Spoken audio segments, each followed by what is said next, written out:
अस्सलाम वालेकुम dear viewers, this is Rashid Khan and you are watching innovative English learning. आज हम क्रिएटिव राइटिंग के हवाले से एक और इंटरेस्टिंग टॉपिक के बारे में पढ़ने जा रहे हैं जो कि है लेटर।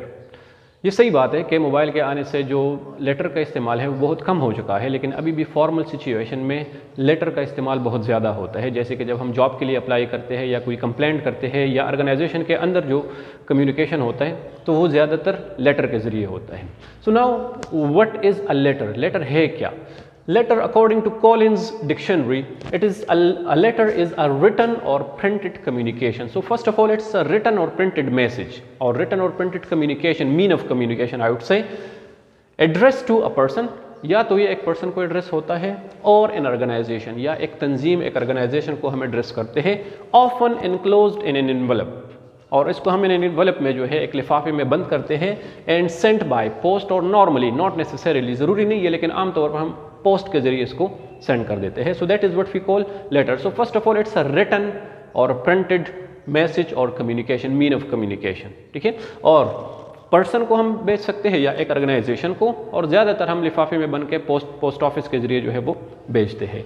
अभी letter is divided into two types, formal letter और बिजनेस लेटर, एक ही चीज़ है, एंड इनफॉर्मल और पर्सनल लेटर। अभी फॉर्मल और बिजनेस लेटर क्या है? रिमेंबर, फॉर्मल लेटर इसको हम इसलिए कहते हैं because it follow specific format, it follow specific type of language, and जो हम इसमें टोन इस्तेमाल करते हैं, जो मैसेज होता है, इसलिए वो ज़्यादातर फॉर्मल होते हैं। That is why we call it formal letter. इसको बिजनेस लेटर क्यों कहते हैं? बिकॉज नॉर्मली इसका जो काम होता है, इसका जो कम्युनिकेशन होते हैं वो बिजनेस के हवाले से होता है, organisation to organisation, customer to organisation, organisation to customer etcetera. तो उनके दरमियान जो कम्युनिकेशन जिस लेटर के जरिए होता है उस लेटर को हम बिजनेस लेटर इसलिए कहते हैं।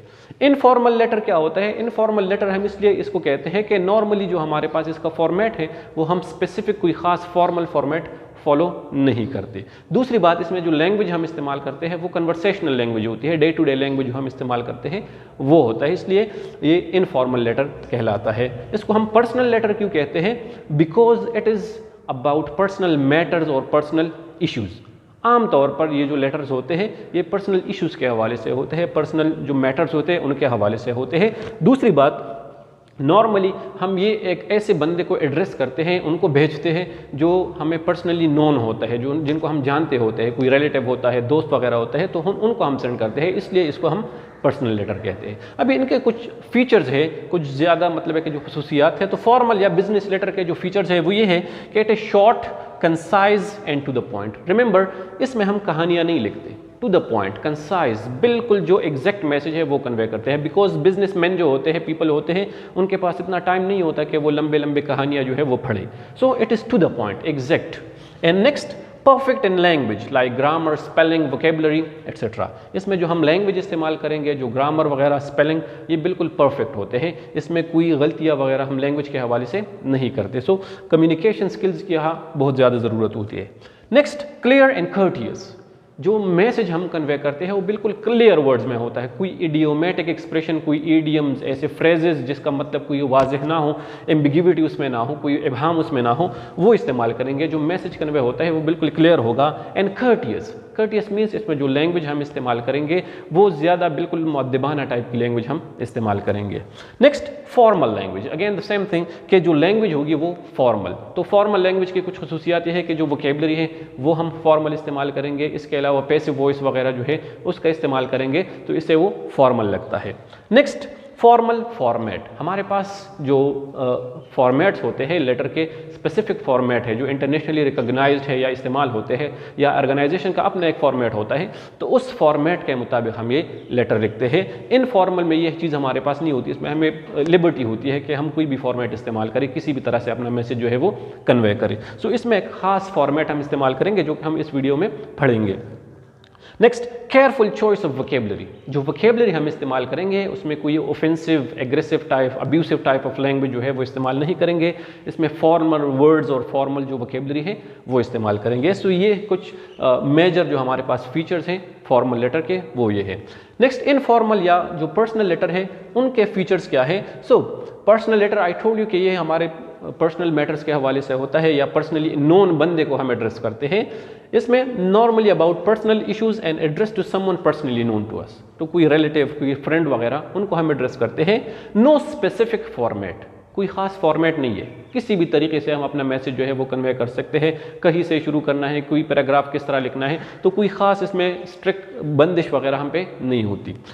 नेक्स्ट, कलोक्वियल और कन्वर्सेशनल लैंग्वेजेस यूज्ड। इसमें जो लैंग्वेज हम इस्तेमाल करते हैं वो डे टू डे लैंग्वेज, जिस तरह हम फ्रेंड से मिलते हैं, hi there, how are you, hi buddy, etcetera.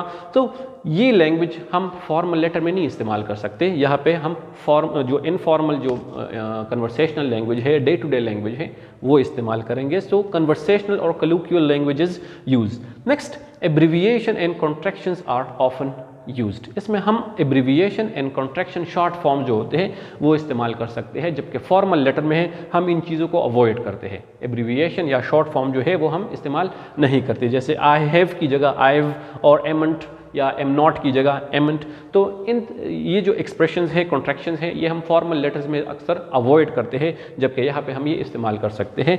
Next, informal tone and style. जो इसका स्टाइल या टोन होगा वो भी इनफॉर्मल होगा, जिस तरह हम दोस्तों के दरमियान हाय बडी, हाय देयर, एट्सेट्रा, इस तरह के जो अल्फाज है या फ्रेजेस हैं वो इस्तेमाल करेंगे। सो जो टोन और स्टाइल होगा वो भी इनफॉर्मल होगा। सो that is the basic difference between formal and informal और बिजनेस और personal letter.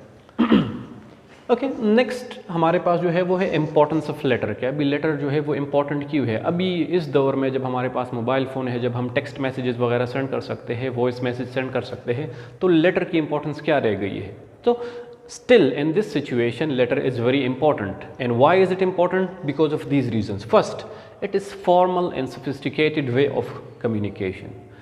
Face to face conversation या किसी से ओरल कम्युनिकेशन करना वो इतना फॉर्मल नहीं होता जितना कि लेटर के ज़रिए जब हम कम्युनिकेशन करते हैं वो फॉर्मल होता है। नॉर्मली जब हम किसी को शादी पे इनवाइट करते हैं तो हम कार्ड वगैरह, इनविटेशन कार्ड जो है वो सेंड करते हैं, या किसी पार्टी वगैरह में इनवाइट करते हैं तो हम फ़ोन करने के बजाय या किसी को इस तरह फेस टू फेस बुलाने के बजाय we normally send letters of invitation या इन्विटेशन कार्ड्स वगैरह जो है वो भेजते हैं, because it is sophisticated in formal way of communication.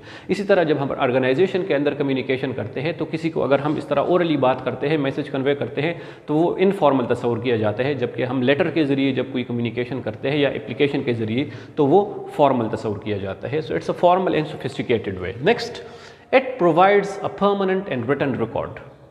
जब हम कोई बात करते हैं तो वो तो ख़त्म हो जाती है उसी टाइम, लेकिन लेटर जो है वो एक परमानेंट रिकॉर्ड है, रिटन रिकॉर्ड के तौर पर हम इस्तेमाल कर सकते हैं। So it provides a record for official use या हमारे पर्सनल इस्तेमाल के लिए एक रिकॉर्ड हमारे पास आ जाता है। Next, it shows the person और ऑर्गेनाइजेशन रिस्पॉन्सिबल। डेफिनेटली जो लेटर हम रिसीव करते हैं या हम किसी को सेंड करते हैं तो उस पर उस बंदे के साइंस होते हैं, सिग्नेचर्स होते हैं, तो पता चलता है कि ये लेटर किसकी तरफ से आया है और किसको एड्रेस हुआ है। तो वो बंदा जो है वो रिस्पॉन्सिबल होता है कि जो मैसेज मैंने कन्वे किया है, जो इसमें बात लिखी गई है, उसके लिए मैं रिस्पॉन्सिबल हूँ क्योंकि उन्होंने साइन किया होता है। Next, it is convenient. Convenient इस तरह है कि जब भी हमें मौका मिलता है हम इसको रीड कर सकते हैं, हम इसको रीड कर सकते हैं, हम इसको लिख सकते हैं, जो टॉपिक होता है उसको हम रिसर्च कर सकते हैं, एट्सेट्रा। जबकि ओरल कम्युनिकेशन में हम उसी टाइम बंदे को तवज्जो मतलब है कि देना हमें पड़ेगा कि हम बंदे की बात को सुने या हम बात करें, किसी बंदे से हम बात कर सके। तो उस टाइम बंदा शायद उनके लिए कन्वीनियंट ना हो, शायद वो मसरूफ़ हो, तो वो बात नहीं हो सकती। लेकिन लेटर ये है कि जब भी बंदे को टाइम मिले वो उसको रीड कर सकता है, उसको पढ़ सकता है और जवाब दे सकता है। तो it is convenient. Next, it allows the sender as well as the receiver to think about and research the topic. जब हम लाइव किसी से फेस टू फेस बात करते हैं तो उसमें गलती की गुंजाइश ज़्यादा होती है, क्योंकि बंदे के जो इमोशंस होते हैं उसकी वजह से उनसे गलती हो सकती है। उनका जो एग्रेशन है, गुस्सा वगैरह है, कोई सैडनेस, कोई परेशानी है, उसकी वजह से उनसे बात में गलती हो सकती है, कोई मिसकम्युनिकेशन हो सकती है, या जो मैसेज हम कन्वे करते हैं उसमें हमसे कोई गलती हो सकती है फेस टू फेस जब हम करते हैं। लेकिन लेटर में यह है कि जो सेंडर होता है या रिसीवर होता है उनके पास ये चांस होता है कि वो केयरफुली अपने लेटर को लिख सके और पढ़ सके। अगर एक दफ़ा वो सही नहीं लिख सकता या पढ़ नहीं सकता तो दोबारा वो पढ़ सकता है, दोबारा लिख सकता है, तो इसमें गलती की गुंजाइश कम होती है। Next, it allows us to reread and review complicated information. Suppose if we do not understand something, तो दोबारा हमारे मतलब है कि हम पढ़ सकते हैं, इसको रीरीड कर सकते हैं, रिव्यू कर सकते हैं, और जो complicated information है उसके समझनी जो है उसको समझना जो है वो हमारे लिए आसान हो जाता है। जबकि फेस टू फेस कन्वर्सेशन में हमारे पास ये चांस बहुत कम होता है, हम किसी से या तो कह नहीं सकते कि वो बात रिपीट करे, या ये है कि एक दफ़ा अगर बात गुजर जाती है तो दोबारा वो चांस नहीं होता कि हम उसको सुन सके। इसी तरह it can be used as an evidence in court etcetera, हम इसको एज सबूत के तौर पर भी इस्तेमाल कर सकते हैं। जो लेटर्स हमारे पास आते हैं तो उसको हम एज एन एविडेंस भी इस्तेमाल कर सकते हैं। Next, it shows one's communication skills. Normally जब हम कन्वर्सेशन मतलब है कि जो किसी ऑर्गेनाइजेशन में जॉब के लिए अप्लाई करते हैं और लेटर ऑफ एप्लीकेशन लिखते हैं, तो उसमें यह है कि वो जो ऑर्गेनाइजेशन है वो आपके कम्युनिकेशन स्किल्स को भी चेक करता है आपके लेटर के ज़रिए। वो आपके लेटर से पता चलता है कि आपकी उस लैंग्वेज में, जिस लैंग्वेज में आपने ख़त लिखा होता है, उसमें आप कितने एफिशिएंट है, तो इससे हमारे कम्युनिकेशन स्किल्स का जो है पता चल सकता है। ओके, नेक्स्ट हमारे पास जो टॉपिक है लेटर में वो है पार्ट्स ऑफ फॉर्मल लेटर। अभी फॉर्मल लेटर में कौन कौन से पार्ट्स हैं, क्या क्या उसमें इंक्लूड करना है। सो फर्स्ट हमारे पास है वो हेडिंग और सेंडर्स एड्रेस, जो बंदा भेजने वाला है, लेटर लिखने वाला है, उनका एड्रेस। सो लेटर में हम नॉर्मली क्या इंक्लूड करते हैं कि house number, street number, city, province, country. अगर हम किसी सिटी वगैरह से लिख रहे हैं, अगर किसी विलेज वगैरह से लिख रहे हैं, सो डेफिनेटली हम मोहल्ला वगैरह इस तरह village and post office, district वो इस्तेमाल करेंगे। इसके अलावा अगर हम किसी ऑर्गेनाइजेशन की तरफ से लिखते हैं तो वहाँ पे फिर हम डिपार्टमेंट, जो अपना डिजिग्नेशन है वो, फिर डिपार्टमेंट और फिर ऑर्गेनाइजेशन उसका नाम लिखेंगे। But remember, we do not mention our name. इसमें हम अपना नाम जो है वो मेंशन नहीं करते। डेजिग्नेशन वगैरह मेंशन कर सकते हैं लेकिन नाम हम यहाँ पे मेंशन नहीं करेंगे। नेक्स्ट जो पार्ट है वो हमारे पास डेट है। अभी डेट किस तरह लिखनी है, सो दो तरीके हैं, one is American, one is British. American में हम month, date in year, March 25 2023, and British में 25 मार्च 2023। सो ये दो तरीके हैं डेट लिखने के। नेक्स्ट जो पार्ट है लेटर में, इनसाइड एड्रेस और रिसीवर्स एड्रेस, जिस बंदे को हम खत लिख रहे हैं उनका एड्रेस। तो नॉर्मली हम ये ख़त जो लिखते हैं किसी ऑर्गेनाइजेशन को लिखते हैं, उसके किसी बंदे को लिखते हैं, तो उस बंदे का टाइटल जिसको हमने लिखना होता है, the chairman, the director, the principal, the vice chancellor etcetera. Then department, उस बंदे का डिपार्टमेंट किस डिपार्टमेंट में है। सो फॉर एग्जाम्पल टाइटल क्या हो गया, the chairperson, department English department. Institution, next हमारे पास जो ऑर्गेनाइजेशन या इंस्टीट्यूशन का नाम है वो university of Peshawar suppose, and next सिर्फ सिटी का नाम पेशावर और इस्लामाबाद और any other city. Then subject matter, it is the main theme और the main message of your letter. अभी इसको हमने लिखना किस तरह है। रिमेंबर, हम इसको जब हैंड रिटन लिखते हैं तो every proper word is capitalised. एक तो हमारे पास ग्रामेटिकल वर्ड्स होते हैं, फंक्शनल वर्ड्स होते हैं, और एक हमारे पास जो नाउन्स होते हैं, वर्ब्स वगैरह होते हैं, तो उनका पहला हर्फ जो है that is capitalized, like miserable cleanliness in the campus और cleanliness condition in the campus. Like miserable M is capitalized, cleanliness C is capitalized, and campus C is capitalized. These are functional words, so they are not supposed to be capitalized. इस तरह, but if you are printing it or you are typing them, तो एक तो ये है कि ये आपने बोल्ड में लिखना है जब आप टाइप करते हैं। दूसरी बात, इसको आपने अंडरलाइन करना है।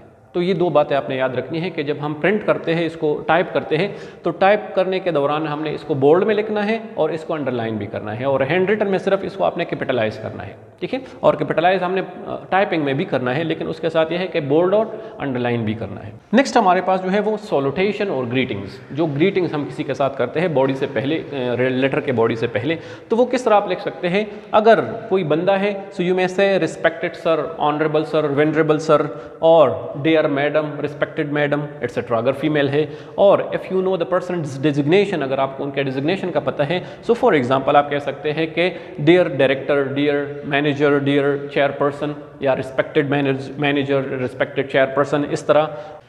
For female like dear miss फला, फीमेल के लिए, एंड फॉर मेल मिस्टर फला, डियर मिस्टर फला, लाइक उसका उनका नाम जो है वो आप मेंशन कर सकते हैं, बट नाम से पहले आपने मिस्टर या मिस जो है वो इस्तेमाल करना है। इसी तरह नेक्स्ट हमारे पास जो है वो बॉडी ऑफ लेटर है। बॉडी ऑफ लेटर ये है कि it is often divided into paragraphs. Remember, we divide our message into different paragraphs. अभी पैराग्राफ्स नॉर्मली 3 होते हैं, बट ज़रूरी नहीं है, आपके मैसेज पे डिपेंड करता है। अगर शॉर्ट मैसेज है तो एक पैराग्राफ में भी आप लिख सकते हैं, 2 में भी लिख सकते हैं, ज़्यादा में भी लिख सकते हैं, ठीक है। बट नॉर्मली 3 पैराग्राफ्स होते हैं फॉर्मल लेटर में। फर्स्ट पैराग्राफ में हम क्या करते हैं, उसमें हम अपने मैसेज को इंट्रोड्यूस करते हैं कि मैं किस चीज़ के बारे में लिख रहा हूँ। सेकंड पैराग्राफ में हम उसको एक्सप्लेन करते हैं कि डिटेल क्या है, उस मैसेज के बारे में डिटेल्स क्या है। और थर्ड जो पैराग्राफ होते हैं उसमें हम एक एक्शन के लिए रिक्वेस्ट करते हैं, कोई एक्शन जो हम ऑर्गेनाइजेशन से डिमांड करते हैं, मतलब है कि जो हमें चाहिए होता है या ऑर्गेनाइजेशन का अपने कस्टमर से चाहिए होता है, तो वो उसके लिए वो एक्शन के लिए रिक्वेस्ट करते हैं या डिमांड करते हैं, जो भी होता है। तो थर्ड पैराग्राफ में हम वो करते हैं और उसमें हम उनका शुक्रिया वगैरह भी एडवांस में अदा करते हैं। नेक्स्ट हमारे पास जो है वो कंप्लीमेंट्री क्लोज और क्लोजिंग रीमार्क्स। बॉडी के एंड पे हम क्लोजिंग रीमार्क्स इस्तेमाल करते हैं, जैसे कि सिंसेरली यूअर्स, यूअर्स फेथफुली और यूअर्स सिंसेरली और रिगार्ड्स। तो ये हम जो क्लोजिंग रिमार्क्स है वो लिखते हैं। इसके बाद हम 2-3 लाइनें छोड़ते हैं, 2 लाइनें स्पेशली 2 लाइनें छोड़ते हैं सिग्नेचर के लिए। अगर हम इसको टाइप करके प्रिंट करवाएंगे तो 2 लाइनें 2 दफ़ा इंटर आप दबा के नीचे आपने अपना नाम, डिजिग्नेशन, सेंडर, नाम, डिजिग्नेशन, ऑर्गेनाइजेशन और department and contact information, email और कोई फ़ोन नंबर वगैरह जो है वो प्रोवाइड करते हैं। तो जब इसको प्रिंट निकलवाते हैं अपने नाम के ऊपर आपने फिर क्या करना होता है, उसको साइन करना होता है। और अगर आप हैंड रिटन लिख रहे हैं तो डायरेक्टली आपने अपने नाम के ऊपर जो है वो सिग्नेचर अपने करने हैं, ठीक है। तो ये हमारे पास एक और पार्ट है। इसके अलावा इनक्लोजर और अटैचमेंट, ये भी एक पार्ट हो सकता है। अगर आप अपने लेटर के साथ कोई और डॉक्यूमेंट्स वगैरह जो है वो अटैच करते हैं, इनक्लोज करते हैं, तो फिर लेटर के बीच में हम हवाला देते हैं कि फला डॉक्यूमेंट अटैच्ड हेयर विद या enclosed herewith the letter. तो यहाँ पे हम एक लिस्ट देते हैं कि फला डॉक्यूमेंट अटैच्ड हेयर, फला डॉक्यूमेंट। सो नंबर वाइज भी आप कर सकते हैं कि नंबर 1 ये डॉक्यूमेंट, 2 डॉक्यूमेंट, 3 डॉक्यूमेंट, इस तरह हम इसको इनक्लोज उसके साथ अटैच करते हैं। और इसके अलावा रेफरेंस, अक्सर ऑर्गेनाइजेशन आपसे रेफरेंस मांगते हैं। जब हम किसी जॉब वगैरह के लिए अप्लाई करते हैं तो आपसे रेफरेंस मांगा जाता है। अभी रेफरेंस हम किसका देते हैं, एक ऐसे बंदे का जो हमें जानता होता है। हमारे टीचर होते हैं, सुपरवाइजर्स होते हैं, हमारे एम्प्लॉयर होते हैं, तो उनका हम रेफरेंस देते हैं। लेकिन उस बंदे को हम पहले इन्फॉर्म करते हैं कि मैंने आपका रेफरेंस दिया है। अभी रेफरेंस में आपने मेंशन क्या करना होता है, उस बंदे का नाम कि जिस बंदे का आप रेफरेंस दे रहे हैं, हवाला दे रहे हैं, डिजिग्नेशन, उनका ओहदा क्या है, ठीक है। लाइक फॉर एग्जांपल नेम, सो हम एक बंदे का नाम देते हैं। डिजिग्नेशन, सपोज वो मेरा सुपरवाइज़र रहा है और वो अभी कोई प्रोफेसर है तो मैं कहूँगा प्रोफेसर। किस डिपार्टमेंट में है, फला डिपार्टमेंट, फला इंस्टीट्यूशन, तो इस डिपार्टमेंट में वो प्रोफेसर है। देन कंटेक्ट इन्फॉर्मेशन, इसके अलावा कंटेक्ट इन्फॉर्मेशन हम देते हैं जैसे कि फ़ोन नंबर और email ID. So these are the basic parts of formal letter. Formal letter के ये हमारे पास बेसिक पार्ट्स आ जाते हैं। इसके बाद हम फॉर्मेट के बारे में पढ़ेंगे कि इन पार्ट्स को आपने फॉर्मेट में किस तरह लिखना है, कहाँ पे कौन सा पार्ट जो है वो लिखना है। अच्छा, नेक्स्ट हमारे पास जो है वो फॉर्मेट्स ऑफ फॉर्मल लेटर है कि फॉर्मल लेटर के जो पार्ट्स हमने पढ़े हैं उसको लेटर में कहाँ पे लिखना है, कौन सा पार्ट कहाँ पे आएगा पेज पर। तो सपोज़ हमारे पास 2 जो मेजर टाइप्स है फॉर्मेट्स हैं, एक फुल ब्लॉक है, एक सेमी ब्लॉक है।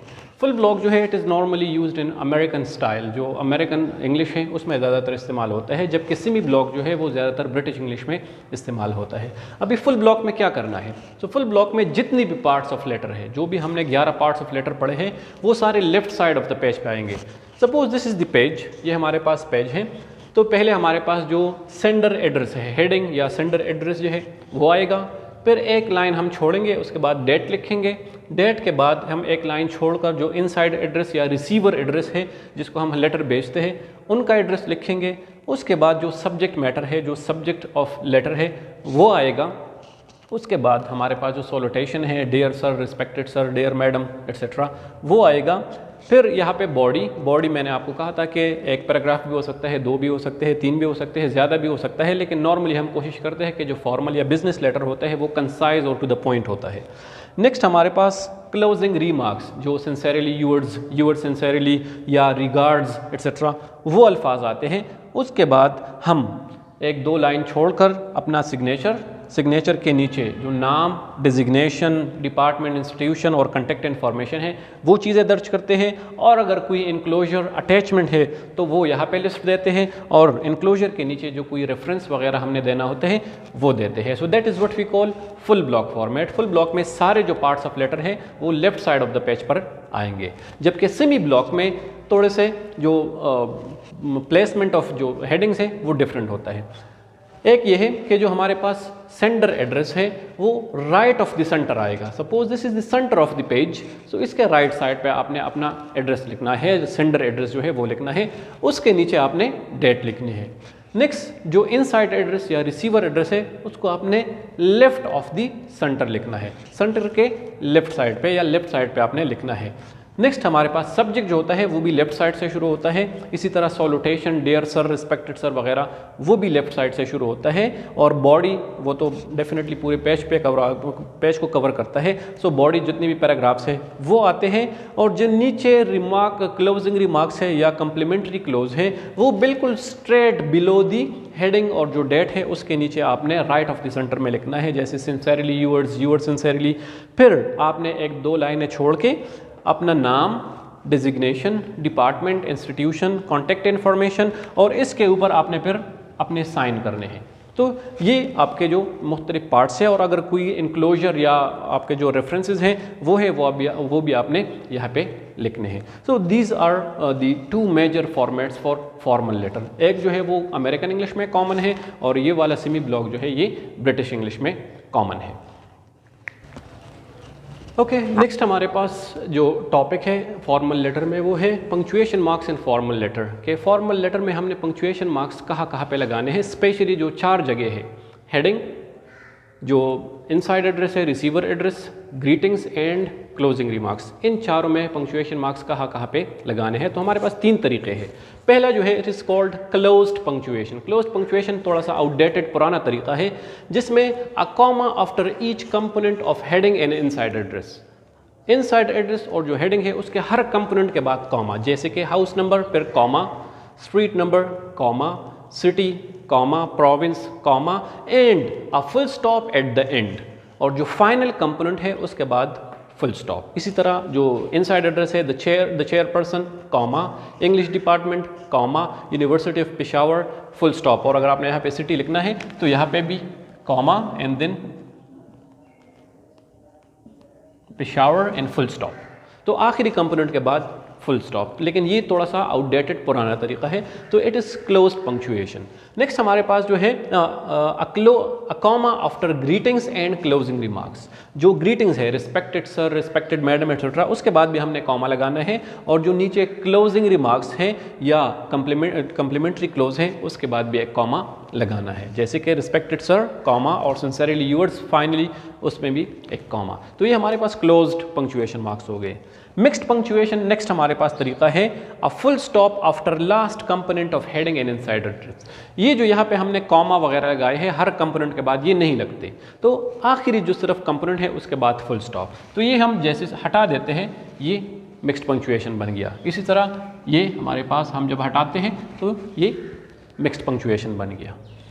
और a comma after greetings and closing remarks, तो जो क्लोजिंग रिमार्क्स है और कम्प्लीमेंट्री क्लोज है उसके बाद कॉमा, तो ये हमारे पास मिक्स पंक्चुएशन है। इट इज़ वेरी कॉमन, ये बहुत ज़्यादा कॉमन तरीका है पंक्चुएशन मार्क्स इस्तेमाल करने का। एंड लास्ट हमारे पास जो तरीका है वो है ओपन पंक्चुएशन। ओपन पंक्चुएशन में no punctuation mark in headings, inside address, greetings and closing remarks. ये जो 4 जगह है इनमें कोई भी पंक्चुएशन मार्क आप इस्तेमाल नहीं करते। So for example if you remove this full stop and these commas, they become open punctuation.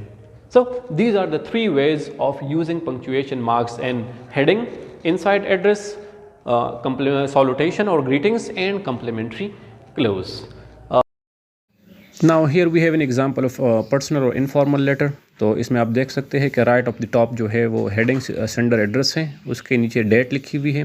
फिर लेफ़्ट साइड पे सॉल्यूटेशन या ग्रीटिंग्स हैं। फिर बॉडी ऑफ लेटर आ जाती है। बॉडी ऑफ लेटर के नीचे जो है वो कम्प्लीमेंट्री क्लोज हैं और उसके नीचे जो है signature and name of sender जो है वो हम लिखते हैं। तो इसी तरह जो हमारे पास पर्सनल लेटर है उसका डिज़ाइन ये भी हो सकता है, इसके अलावा कुछ और भी हो सकते हैं, लेकिन वो इनफॉर्मल हम इसलिए इसको कहते हैं कि इसमें कोई ख़ास फॉर्मेट नहीं होता। अभी यहाँ पे आप देख सकते हैं हमारे पास एक एक्चुअल लेटर है इनफॉर्मल। तो टॉप ऑफ द पेज आप राइट साइड पे देख सकते हैं कि सेंडर एड्रेस है, उसके नीचे डेट जो है वो लिखा हुआ है। फिर लेफ़्ट साइड पे डियर माया, ये हमारे पास सॉल्यूटेशन आ गया। फिर बॉडी ऑफ लेटर जो है वो मुख्तलिफ पैराग्राफ्स में आप डिवाइड कर सकते हैं। बॉडी के नीचे आप देख सकते हैं कि hope to see you soon, ये हमारे पास कम्प्लीमेंट्री क्लोज आ गया। और कम्प्लीमेंट्री क्लोज के नीचे जो है वो हमारे पास सेंडर जो नाम है या सिग्नेचर है वो आ जाते हैं। तो ये इनफॉर्मल लेटर है।